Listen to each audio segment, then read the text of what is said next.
तो इसी उद्देश्य से हम आए हैं। दिल्ली में मैक्स हॉस्पिटल द्वारका में हम लोग कैंसर स्पेशलिस्ट हैं। मेरा नाम डॉक्टर संजीव कुमार है। मेरे बगल में बैठी हैं डॉक्टर सरिता, ये कंसल्टेंट गायनेक ऑन्कोलॉजिस्ट है। वहाँ पे हमने देखा ये कि हरियाणा स्पेशली इस एरिया से, झज्जर जैसे एरिया से काफ़ी मरीज़ वहाँ आ रहे हैं। हर हफ्ते तकरीबन 20 से 30 मरीज़ वहाँ हमारी ओपीडी में पहुँचते हैं। हमने डेटा एनालाइज किया, देखा कि आखिर क्या कारण है। तो हम कारणों पर नहीं जाते हैं, बट इलाज से पहले ज़रूरी है हमें जागरूकता फैलाना, अवेयरनेस फैलाना, क्योंकि अगर लोगों को पता होगा कैंसर के लक्षण क्या हैं तो वो कैंसर को हम अर्ली स्टेज में पकड़ सकते हैं। और स्क्रीनिंग और प्रिवेंशन ट्रीटमेंट से ज़्यादा ज़रूरी है। तो इसी उद्देश्य से हम यहाँ पे कैंसर ओपीडी स्टार्ट कर रहे हैं, जिसमें प्राइमरली महिलाओं के कैंसर के बारे में बात करेंगे, क्योंकि महिलाओं का कैंसर सबसे ज़्यादा इग्नोर्ड कैंसर है ना, जिसमें स्तन का कैंसर और बच्चेदानी का कैंसर आता है। बच्चेदानी का कैंसर एक पूरा ब्रॉड टर्म है, जिसमें uterine cancer, ovarian cancer, vulval cancer और सर्वाइकल कैंसर ये आता है। इसी उद्देश्य से हम यहाँ हर महीने एक ओपीडी स्टार्ट करेंगे, पहले मंगलवार को आशा किरण हॉस्पिटल में। ताकि हम इलाज के साथ साथ जागरूकता फैला सकें, क्योंकि prevention is better than cure, चाहे वो कैंसर हो चाहे अन्य कोई और बीमारी हो। बाकी आप कुछ? नमस्ते, मेरा नाम डॉक्टर सरिता है। मैं गायनी कैंसर सर्जन हूँ। सबसे पहले आप लोगों का शुक्रिया इतनी संख्या में आने के लिए एंड हमें एक अपॉर्चुनिटी देने के लिए, ताकि हम यहाँ पे अपनी सेवाएं स्टार्ट कर सकें। एक्चुअली अगर हम डेटा की बात करें तो 2022 में भारत में 14 लाख से ज़्यादा कैंसर के मरीज़ थे। उनमें से 7 लाख महिलाएं थीं। जो महिलाओं की संख्या है वो मेल की संख्या से ज़्यादा है। अब हमारे देश में जो महिलाएं हैं उनके हेल्थ केयर काफ़ी पीछे रह जाता है, बिकॉज़ आपने देखा होगा मेजॉरिटी महिलाएं पहली बार उनका हॉस्पिटल में तभी जाते हैं जब डिलीवरी हो रही होती है या फिर प्रेगनेंसी से रिलेटेड कुछ होता है। वो कभी भी अपने हेल्थ की समस्याओं को लेकर अस्पताल पहुंचते ही नहीं है। मैं पूरे रूरल इंडिया की बात कर रही हूँ, क्योंकि हमारा इंडिया मेजॉरिटी अभी भी रूरल है। तो अब हम कैंसर की बात करें तो महिलाओं में ब्रेस्ट कैंसर, सर्विक्स का कैंसर और ओवरी का कैंसर ये लाइन से पहले, दूसरे और तीसरे नंबर पे आता है भारत में, और इनके पेशेंट्स तेज़ी से बढ़ रहे हैं। लास्ट जो आंकड़ा था उसमें ये प्रेडिक्ट किया गया था कि साल 2025 तक जो भारत में कैंसर के केसेस हैं वो 13% बढ़ जाएंगे 2020 के कंपैरिजन में। तो अगर कैंसर की संख्या इतनी तेज़ी से बढ़ने वाली है तो हमें भी उसके अगेंस्ट पहले से कुछ प्रिपरेशन तो करना है अपनी तरफ से। तो उस चीज़ को ख्याल में रखते हुए हमने ये निर्णय लिया है कि हम यहाँ पे अपनी ओपीडी सेवाएं स्टार्ट करेंगे, ताकि हम पेशेंट्स को यहीं पे देख सकें। क्योंकि मुझे पता है कि महिलाएं अस्पताल बहुत लेट से पहुँचती हैं, एंड अगर कोई बीमारी का ट्रीटमेंट भी लंबा चलता है तो वो ट्रीटमेंट को भी कंप्लीट नहीं कर पाते हैं। बहुत सारे फैक्टर्स होते हैं, सोसाइटी के फैक्टर्स होते हैं, कल्चरल फैक्टर्स होते हैं। तो अगर हमारी सेवाएं यहीं पे रहेंगी तो उनमें हमारा उद्देश्य ये रहेगा कि हम जो उनके परेशानी है उसको शुरू के टाइम में या शुरू के स्टेज में, जो ऐसे सर ने बोला, शुरू के स्टेज में हम उसको पकड़ सकें, उसकी जितनी ट्रीटमेंट हो सकती है वो हम एज अ टीम कर सकें। सेकेंड कैंसर जो सर्विक्स का कैंसर है, सर्विक्स के कैंसर में जो नीचे का रास्ता है, वजाइना है, उससे काफ़ी गंदा डिस्चार्ज आ रहा होता है, या फिर इंटरकोर्स के टाइम पेन की कंप्लेन होती है फीमेल पेशेंट्स को, या फिर पीरियड्स में परिवर्तन होते हैं, पीरियड्स ज़्यादा लंबा चलना या फिर बीच बीच में पीरियड्स आ जाना। तो ये सारे कुछ ऐसे लक्षण हैं जिसको इग्नोर नहीं कर सकते। थर्ड कैंसर जो है वो ओवेरियन कैंसर है। ओवरी कैंसर के बारे में ख़राब बात यह है कि इसमें सिम्टम्स बहुत कम होते हैं। जो होते भी वो ऐसे होते हैं कि पेट फूला लगना, कॉन्स्टिपेशन होना, या फिर खाना भूख कम लगना, खाने के बाद लगना कि जल्दी पेट भर गया है। ये सारी कॉमन समस्याएं हैं, बट ये सारी समस्याएं आप देखेंगे तो हर फीमेल को कहीं ना कहीं होती है। बट अगर ये सिंपल समस्याएं अगर लंबे समय तक है, मतलब महीने में 4 से 5 बार से ज़्यादा हो रहे हैं, तो फिर हो सकता है कि उनको ओवरी में या अंडाशय में कोई कैंसर बन रहा है।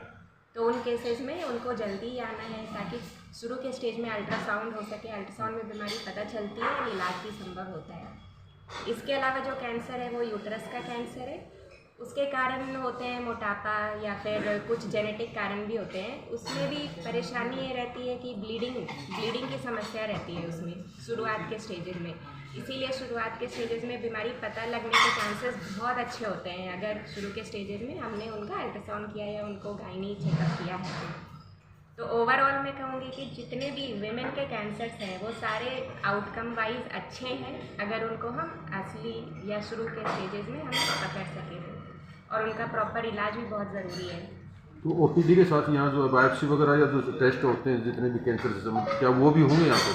हाँ जी, डॉक्टर आशा बैठे यहाँ पे, तो मैम आपको बताएंगे। हमने इनके साथ टाई अप किया है बिकॉज इनके सेंटर पे हम बायोप्सी, पैप स्मीयर, जो अल्ट्रासाउंड, ये सारी चीज़ें करना संभव है।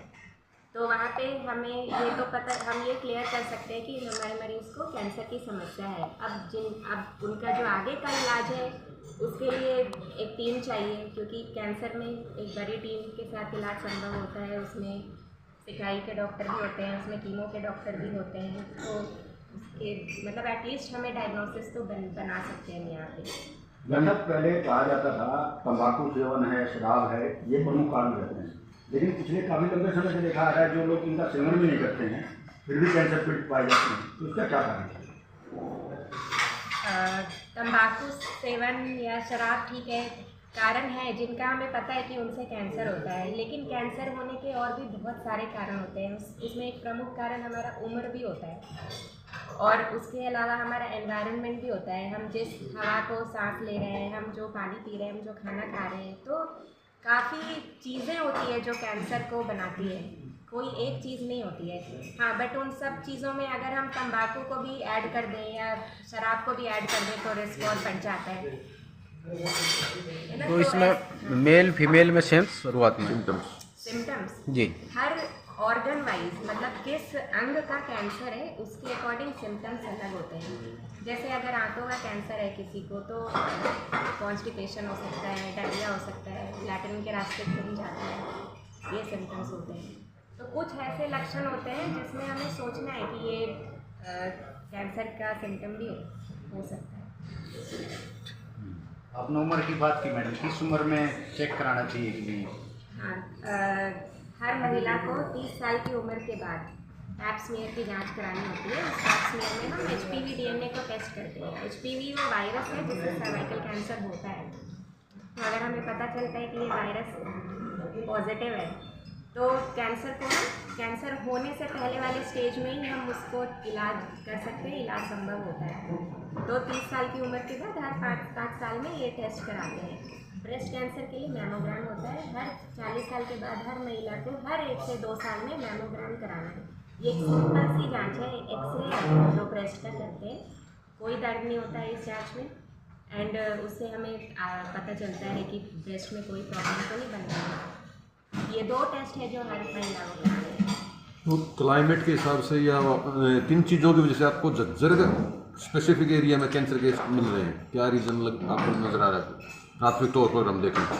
झज्जर के एरिया में एक कैंसर जो बहुत कॉमन है वो हेड एंड नेक कैंसर है, जिसके बारे में थोड़ा डिफाइन करेंगे? बेटर बता तो सकते हेड एंड नेक कैंसर एक ऐसा कैंसर है ना जिसमें तंबाकू और सुपारी ये 2 मुख्य कारण हैं और ज़्यादातर 90% मरीज़ होते हैं वो कभी ना कभी किसी न किसी टाइम पे तंबाकू या फिर सुपारी का सेवन किया होगा, है ना। तो हेड एंड नेक कैंसर बहुत ज़्यादा है यहाँ पे। इवन अगर मैं NCI की बात करूँ तो यहाँ पे हेड एंड नेक कैंसर की सर्जरी के लिए 6-6 महीने की वेटिंग है, इतने ज़्यादा मरीज़ हैं और ज़्यादातर मरीज़ इधर के ही हैं। ऐसा नहीं कि बाहर किसी और शहरों से ट्रैवल करके वो आए हैं जैसे दिल्ली है उसमें, यहाँ पे वैसा नहीं है। यहाँ पे ज़्यादातर मरीज़ जो हेड एंड नेक कैंसर के वो लोकल है। जो हुक्का होता है ना उसका इस्तेमाल आपको भी पता होगा कि वो झज्जर में काफ़ी ज़्यादा है। उससे मुंह का कैंसर, गले का कैंसर, यहाँ के चमड़ी का कैंसर बहुत कॉमन है। टोबैको किसी भी फॉर्म में ले रहे हैं, चाहे वो स्मोकिंग के फॉर्म में ले रहे हो या स्मोकलेस टोबैको जिसको बोलते हैं। कई लोग ये समझते हैं सिगरेट के धुएं से कैंसर होता है, लेकिन ऐसा नहीं है। स्मोकलेस टोबैको से भी बहुत ज़्यादा कैंसर हो रहा है और स्मोकलेस टोबैको का जो सेवन होता है उसमें लोगों को पता भी नहीं चलता है कि टोबैको कंज्यूम कर रहे हैं क्योंकि धुआं नहीं होता है। और उससे सिर्फ मुंह का कैंसर ही नहीं, गले का throat cancer, food pipe cancer और लंग कैंसर।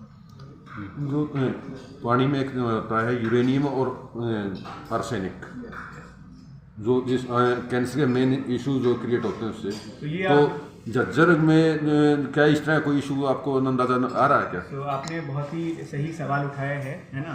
तो कुछ एरियाज़ हैं, है ना, जहाँ पे पानी में ऐसा देखा गया है कि रेडियो एक्टिव मटीरियल्स, जैसे कि आपने यूरेनियम बताया है ना, तो उसकी मात्रा ज़्यादा है ना, सेफ लिमिट से, तो उसकी वजह से कैंसर हो रहा है। बट फॉर्चुनेटली इस एरिया में वैसा नहीं है। कार्बन भी एक कारण है क्या कैंसर का?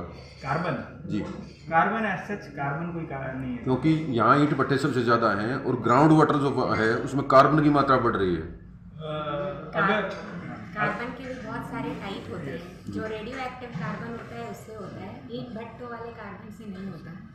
और जो आर्सेनिक है, इंडिया में ना एक आर्सेनिक बेल्ट है जिसमें झज्जर नहीं आता है। उसमें नॉर्थ ईस्ट के कुछ स्टेट्स आते हैं, बिहार आता है, वेस्ट बंगाल आता है, झारखंड आता है। झारखंड आता है, पंजाब में भी दो आग पंजाब इलाका में है। भी आता है। उन एरियाज में आर्सेनिक की वजह से होने वाला कैंसर बहुत देखा गया है। तो पंजाब का जैसे आपने नाम लिया, वहाँ भटिंडा जो हाँ, भटिंडा रीजन, दो आग का इलाका बोलते हैं उसको। तो वहाँ पे मैंने बहुत सारे कैंप्स और अवेयरनेस प्रोग्राम्स किए थे 3 साल पहले। तो वहाँ पे ये प्रॉब्लम है भटिंडा जैसे, इसलिए वहाँ पे ना 2 नए कैंसर सेंटर भी खुले, क्योंकि मरीजों की संख्या बहुत ज़्यादा थी। दिल्ली से कनेक्टिविटी बहुत अच्छी नहीं है, इसलिए वहाँ के ज़्यादातर मरीज चंडीगढ़ जाते हैं। उधर से एक ट्रेन भी चलती है ना, जो कैंसर ट्रेन बोलते हैं इसको। आपने सुना भी होगा। तो प्रॉब्ली ये कारण है, बट स्टडीज़ में जैसे आंकड़ों में देखा गया है, बट स्टडीज़ में प्रूव नहीं हुआ है। तो परिवार में किसी एक को पा जाए तो दूसरे को चेक कराना जरूरी सर, ऐसा कुछ है? तो अगर फैमिली हिस्ट्री है, स्ट्रॉन्ग फैमिली हिस्ट्री है ना, सिर्फ एक से नहीं, तो एक से ज़्यादा फर्स्ट डिग्री या सेकेंड डिग्री रिलेटिव अगर है तो यस जरूरी है। और उस कंडीशन में जो चेक कराने का जो एज है वो और भी कम हो जाता है। तो फैमिली अगर फेमिलियल कैंसर में सबसे कम एज ऑफ डायग्नोसिस जो कैंसर का होता है, सपोज अगर एक फैमिली में 3 लोगों को कैंसर है, अगर सबसे कम एज 40 साल है, तो स्क्रीनिंग जो है, टेस्टिंग का जो एज है वो 30 है, 10 साल और कम होगा, तो वहाँ से स्क्रीनिंग क्या हुआ है। हमारी तो आशा है मैम हमेशा हर महीने फर्स्ट ट्यूसडे को हमारे यहाँ ओपीडी करेंगे, तो ये एक तरीके से अवेयरनेस हो जाएगा कि पेशेंट आए, चाहे जिसको प्रॉब्लम हो चाहे नहीं, बट मैम से राय जरूर लें कि मुझे ऐसी थोड़ी बहुत भी दिक्कत महसूस हो रही है।